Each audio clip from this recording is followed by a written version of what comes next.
হাইলাকান্দিতে এসে মহিলাদের ক্ষোভের মুখে পড়লেন রাজ্যসভার সদস্য তথা প্রাক্তন মন্ত্রী রামেশ্বর তেলী। বিজেপির সদস্য ভর্তি অভিযানে ঝড় তুলতে হাইলাকান্দিতে উপস্থিত হন রামেশ্বর তেলী। জেলা বিজেপি কার্যালয়ে একটি পর্যালোচনা সভায় যোগ দেন তিনি। পাশাপাশি শহরের বিভিন্ন স্থানে অনুষ্ঠিত সদস্য ভর্তি অভিযানেও যোগ দেন তিনি। বাডগঞ্জ বাজারের ব্যবসায়ীদের সঙ্গে মত বিনিময় করেন।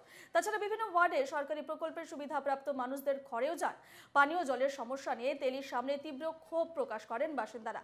পানীয় জলের সমস্যার প্রেক্ষিতে তিনি আশ্বাস দেন যে বিভাগীয় মন্ত্রীর সঙ্গে বিষয়টি নিয়ে কথা বলবেন। আমরা এ নিয়ে আরো বিস্তারিত জানবো। ফোন লাইনে রয়েছেন আমাদের প্রতিনিধি অমিতাভ শর্মা। অমিতাভ, হাইলাকান্দিতে এসে মহিলাদের ক্ষোভের মুখে পড়লেন রাজ্যসভার সদস্য তথা প্রাক্তন মন্ত্রী রামেশ্বর তেলী। ঠিক কি কারণে, তার বিরুদ্ধে ঠিক কি অভিযোগ জানাচ্ছেন স্থানীয় মহিলারা? হ্যাঁ, প্রাক্তন কেন্দ্রীয় মন্ত্রী রামেশ্বর তেলী সদস্য ভর্তির জন্য হাইলাকান্দি এসেছিলেন এবং যখন তিনি বিভিন্ন বাড়িতে গিয়ে প্রতিবেদন জানালেন যে ভর্তির জন্য, তখন বিশেষ করে মহিলাদের ক্ষোভের শিকার মুখে পড়তে হয়েছিল ওনাকে।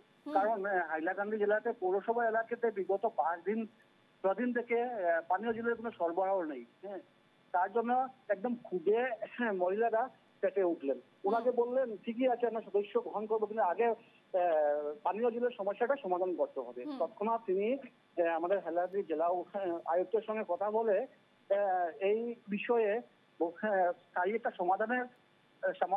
সমাধান দেওয়া হবে বলে প্রতিশ্রুতি জানালেন। হ্যাঁ, বেশ, ধন্যবাদ অমিতাভ।